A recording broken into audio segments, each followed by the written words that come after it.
This, of course, now is day 3 of how Israel have really taken the battle to Hezbollah. We know about the exploding pages and the exploding walkie-talkies.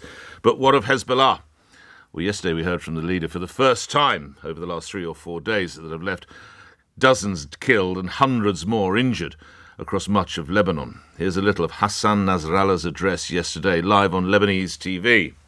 The enemy has actually crossed over all the red lines. It has not paid attention to anything, not ethically, nor humanitarian, nor legal or lawful. Now, as that speech was going on, Israeli warplanes buzzed Beirut, and this is how it sounded.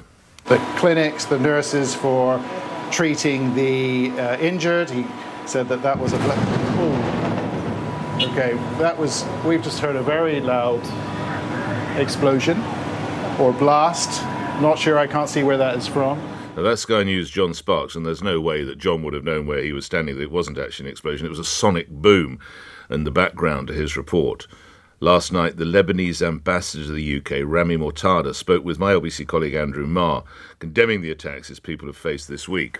What Lebanon witnessed on Tuesday and Wednesday is a major war crime. But I think behind Lebanon, there is another victim of this attack, which is the American-led efforts on a ceasefire in Gaza. It's clear that the Israelis are trying to sabotage the American efforts to secure a ceasefire in Gaza. And what of the British aspect? Last night we heard from Foreign Secretary David Lammy. He was at a meeting with his US, French and Italian counterparts in Paris and afterwards called for an immediate ceasefire in Lebanon.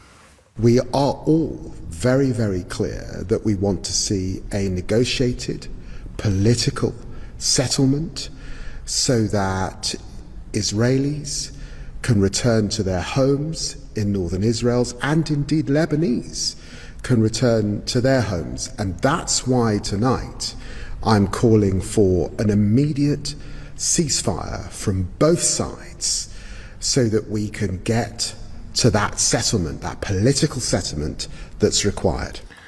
Time possibly for a reality check. I think the days when British foreign secretaries would call for ceasefires and anyone listened are probably long gone, although I respect entirely what Mr Lammy and his counterparts are trying to achieve. They're not listening to the UK, they're not listening to the US. When was the last time you heard President Biden on this? He's not saying anything.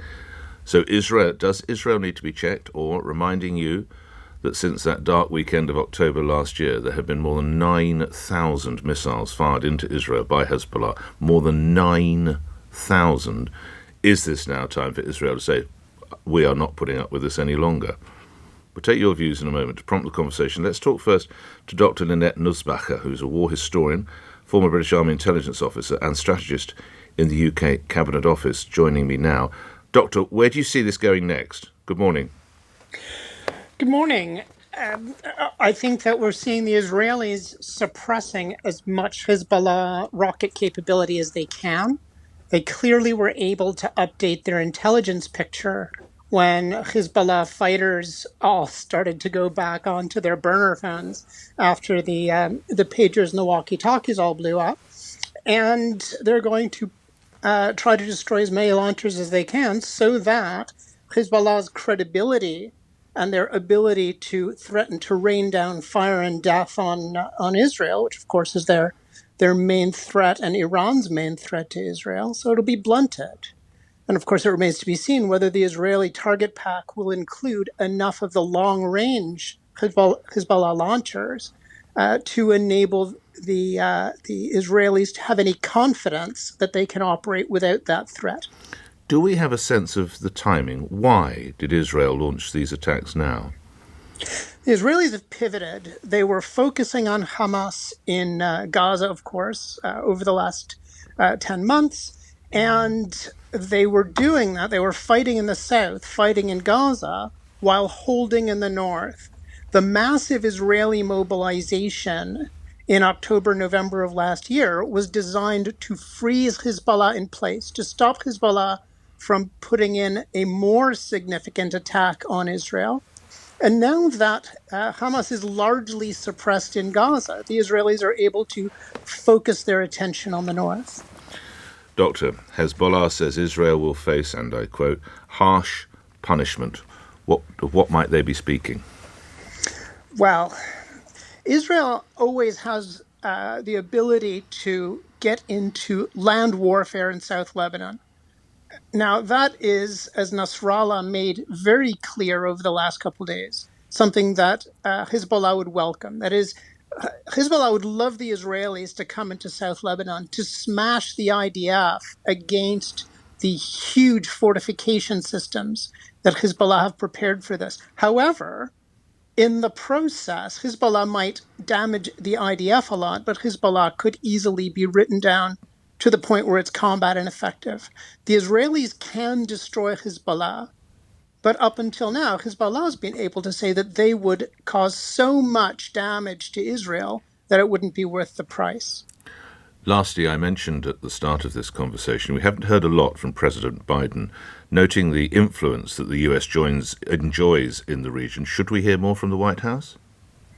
I think it's very clear from background briefings that White House officials have given in the last day or so that they are getting no traction in trying to create some kind of de-escalation.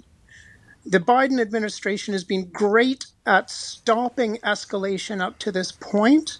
They've clearly been able to make Iran understand, and through Iran, Hezbollah, understand that an all-out attack on Israel would be too costly.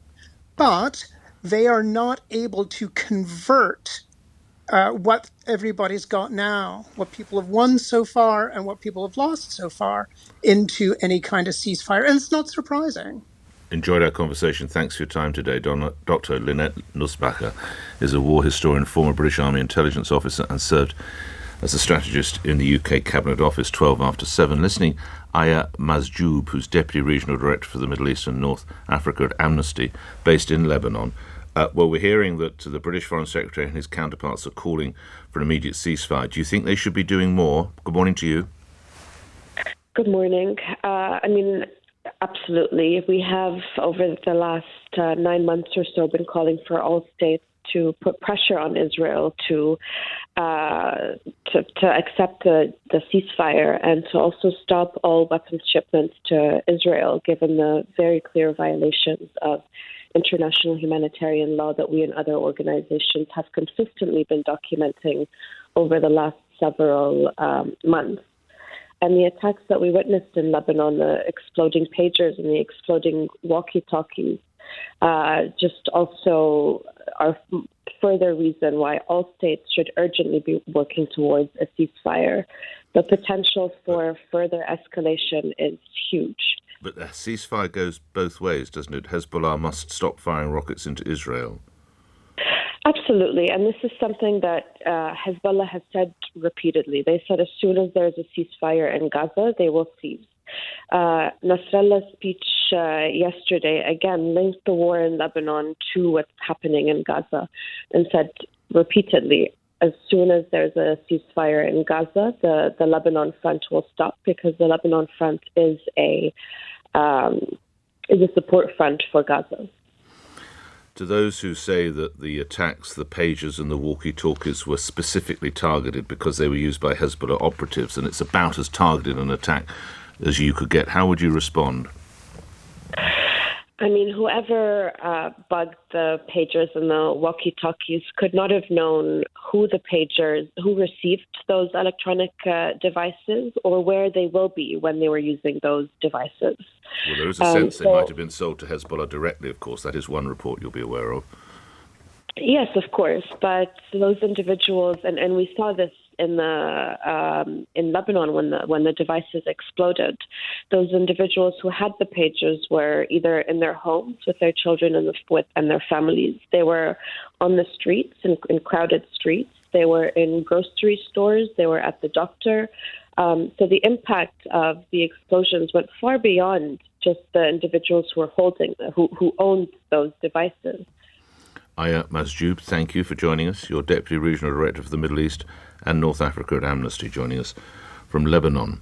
So David Lammy calls for a ceasefire. Anthony Blinken is in the region for goodness knows how many times now, and many of Mr. Lammy's counterparts are appealing for calm, trying to rein Israel in and call for a ceasefire, of course, on both sides. And what of President Biden? Could someone perhaps wake him up and see what he has to say?